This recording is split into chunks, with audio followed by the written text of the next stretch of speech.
Conditions are favorable. Really try to get your deal done. What this means is you have more competition, there's less negotiability. This is your time. Welcome to this week's look at the state of the New York City real estate market, where I take a look at the luxury market, the Manhattan market, and the Brooklyn market. I do it because I want you to be informed. It never hurts when you're a consumer to be informed. Welcome to this week's look at the state of the New York City real estate market.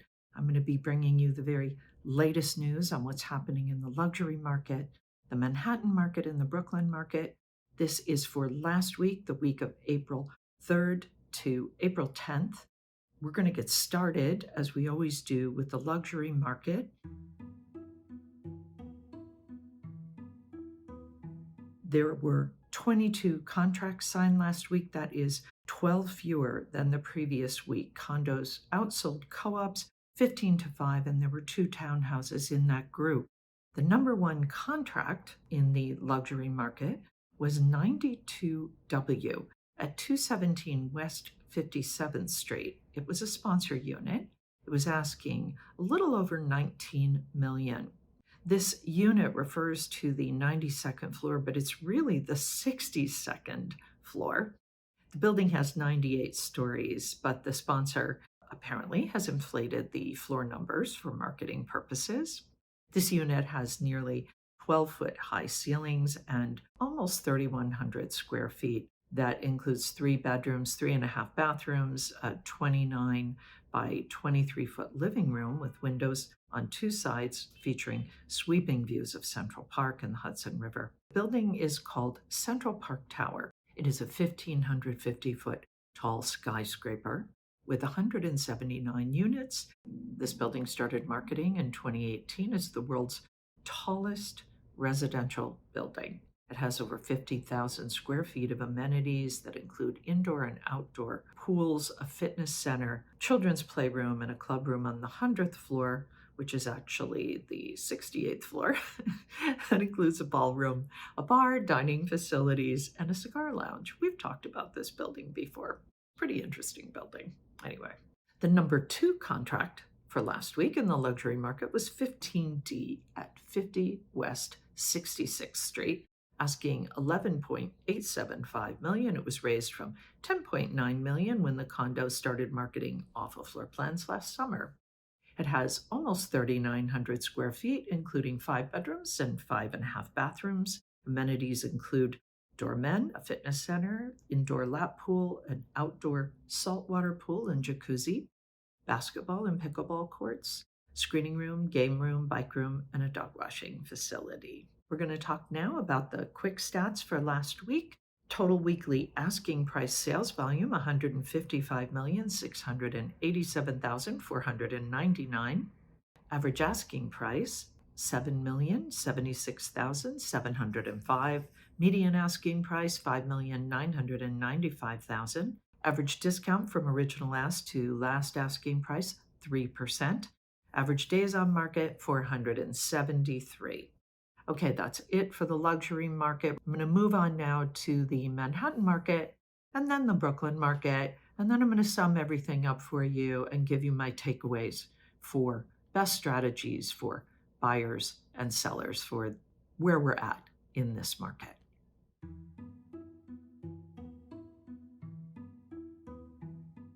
The new listings in Manhattan are kind of down overall, and yet, as you'll see as we go on, the Manhattan market is actually surprisingly strong right now. So we're going to get started. Let's take a look at this market ticker for 1 week. For last week, we'll see the supply is 298. That's down almost 26%.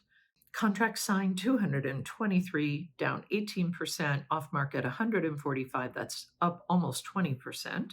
The 1 month look for supply, 1,733, that's up a little over 13%. Contract signed 1,083, a little over 13%. Off market 503, a little over 25%. Here's our market pulse chart. I love this chart. It kind of gives us an idea of really where we're at. We continue to be in this neutral market.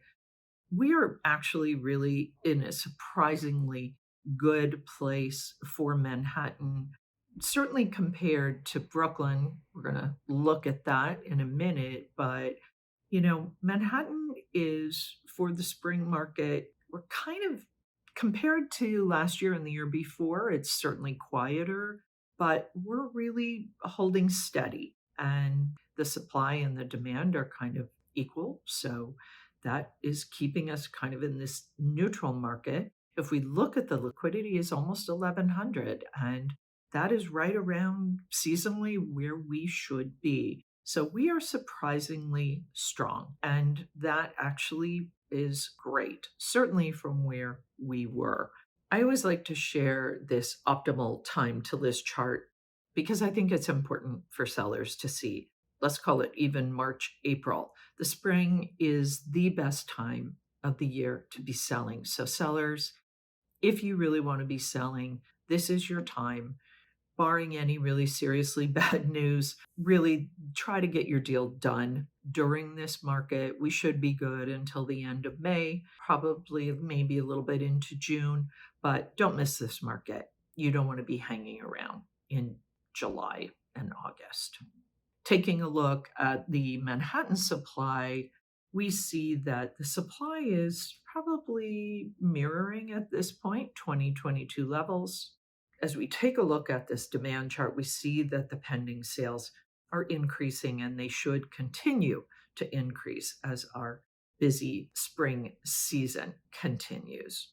Our new listings fell over the week, and this is the second week in a row. It may be worth noting, it may have something to do with the holidays.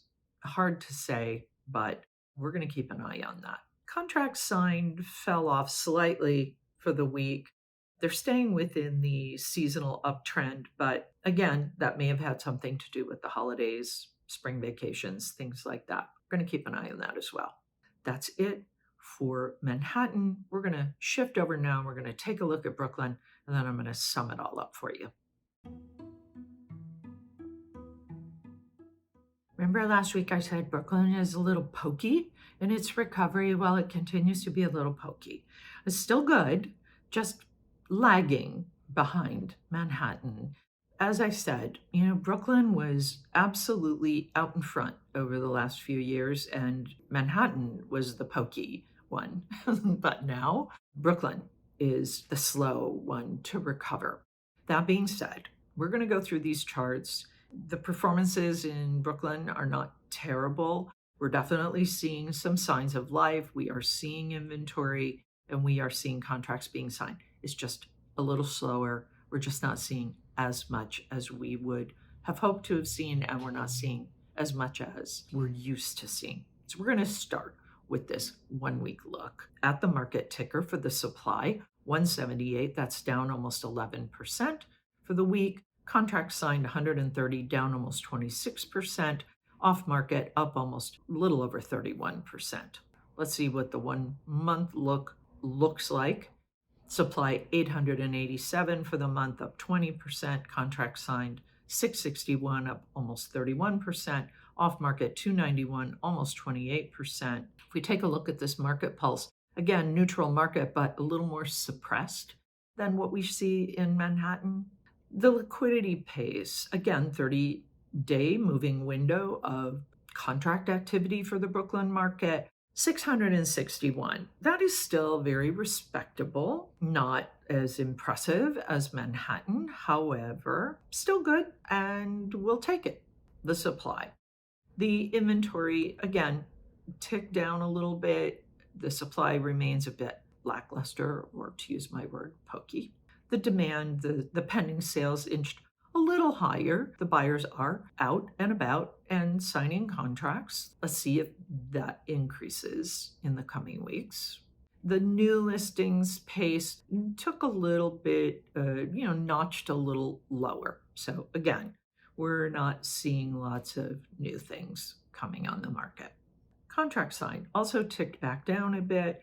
It's a little bit to be expected, but again, holidays, spring vacation, things like that. But we're going to continue to keep an eye on it. We need to see if this is a trend or if this is a moment. That's it for Brooklyn. And that's it for the luxury market, the Manhattan market, and the Brooklyn market. So, what does all this mean? Well, if you are a buyer in this market, what this means for you, kind of across the board, is that conditions are a little tighter for you, no matter where you are, right? And really, no matter your price point. Your best leverage was back in January. What this means is you have more competition, there's less negotiability. We're probably down on average based on the data that we're seeing, and depending on how the particular property is priced that you're looking at, assume 5% or less, and depending on the competition that you have. So be prepared for that. Don't assume that you're going to get a whole lot more than that. Don't miss out on something that you love because you think you're going to get a big discount. Sellers, as I mentioned to you, this is your best time of the year to be selling. Conditions are favorable. Buyers are back. They can see that they have competition now. Conditions are more favorable for you, and they will likely remain so through the end of May, possibly into June. Don't miss this market. Be sure that you do everything you can to get your deal done in this market. The buyers are out there. They are determined to get their deals done. The serious buyers understand that they are not going to be able to, get a big 10% discount on your property. So try to work with those serious buyers and make your deal. Don't go into the summer because you will likely find that you will have far fewer buyers who will be in the market. And of course, we don't know what's coming. We don't know what the fall will be like. So if you're serious, time is no friend to a listing on the market. The more days you're on the market, in the eyes of the buyer, the less your property is worth. Any questions? Let me know. You can post them below. I will happily answer them. Feel free to subscribe if you feel that this information is useful to you. Feel free to share these videos if you think they might be useful to someone else. I'd like to thank Urban Digs and the Olshan Report for their amazing reporting. The work that they do helps me to help you to make great decisions. I'll be back next week with the very latest news on what's happening in the New York City real estate market. In the meantime, take care.